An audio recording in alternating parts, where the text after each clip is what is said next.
Oke. Perkenalkan, nama saya Bagus Catur Priyono. Pengesahan PSHT tahun 98 dari cabang Situbondo.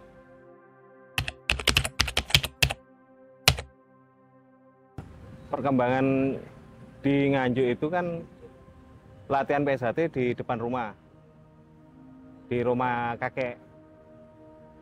Jadi saya di Situbondo coba mencari latihan PSHT. Itu ternyata ada, cuma nggak sebesar sekarang, tahun 93.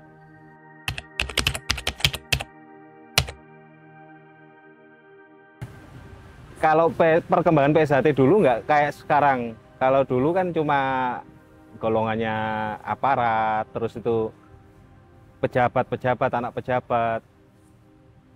Nggak umum kayak sekarang. Saya salutkan sama PSHT itu, kalau di Nganjuk, orang yang ikut PSHT, walaupun dia masih siswa, ngajak temannya bermain atau keluar, itu pasti dipercaya. Kamu melok PSHT? Iya. Nggih pun, monggo. Ibaratnya orang tua yang diajak, yang sama siswa atau warga PSHT, itu pasrah. Nggak kayak sekarang kan, waduh PSHT, ojo wis, kan gitu.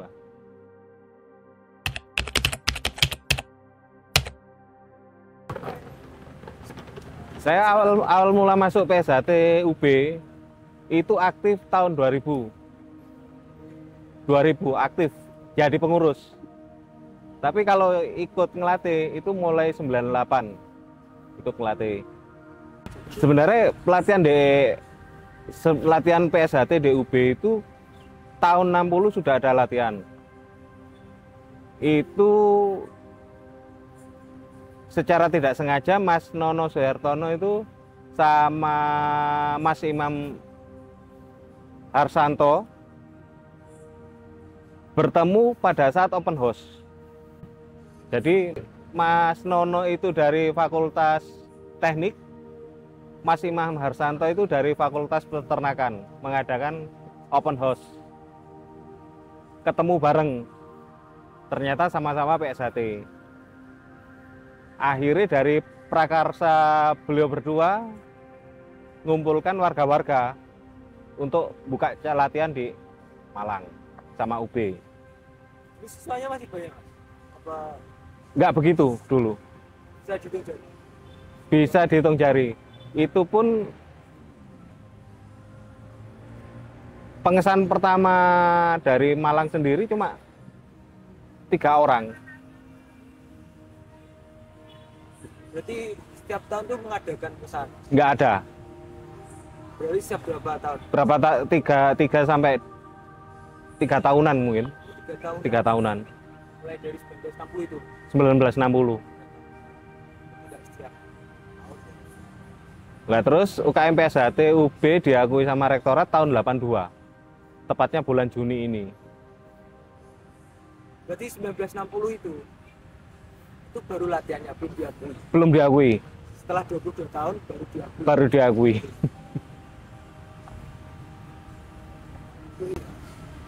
Kok bisa mas? Kan 22 tahun perjuangan. Itu kok setelah 22 tahun kok bisa diakui, itu alasan kuatnya apa? Pertama kan kita untuk persyaratan UKM masuk di UB kan harus ada prestasi dulu. Kebetulan pada saat itu warganya sudah banyak dan prestasinya sudah ada. Jadi kita bisa ngajuin proposal UKM itu. Ini keadaannya UKM itu ramai ya? Apa 24 jam kita buka pintu. ramai terus ya? Rame terus. Kebetulan kan UKM PSHT UB itu kan cikal bakalnya cabang Kota Malang.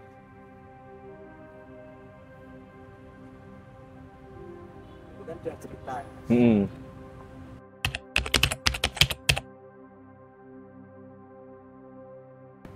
Kalau tanggapan saya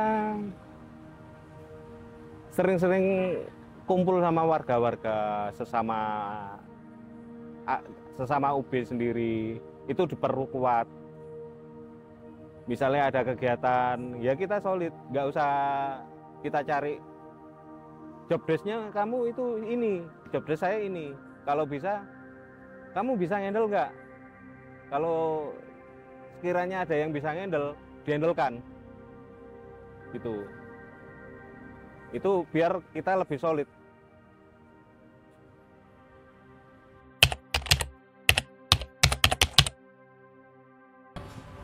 Ya mungkin gara-gara ada dualisme kepemimpinan ini nggak seperti diharapkan dulur-dulur yang lain ya, dulur-dulur sepuh yang lain nggak seguyup dulu.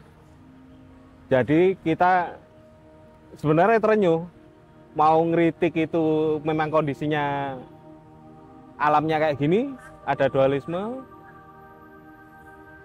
Saran saya sendiri pribadi sih ya itu tadi, nggak usah nyalahkan sama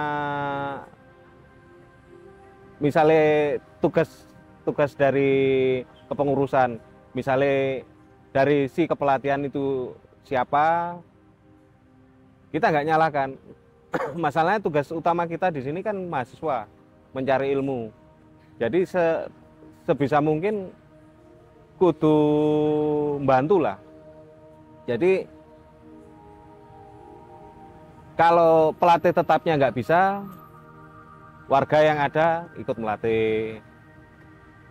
Misalnya ada satu event kegiatan yang sekiranya berat atau nggak bisa dilakukan sendiri, kita sama-sama tetap koordinasi sama alumni-alumninya gitu.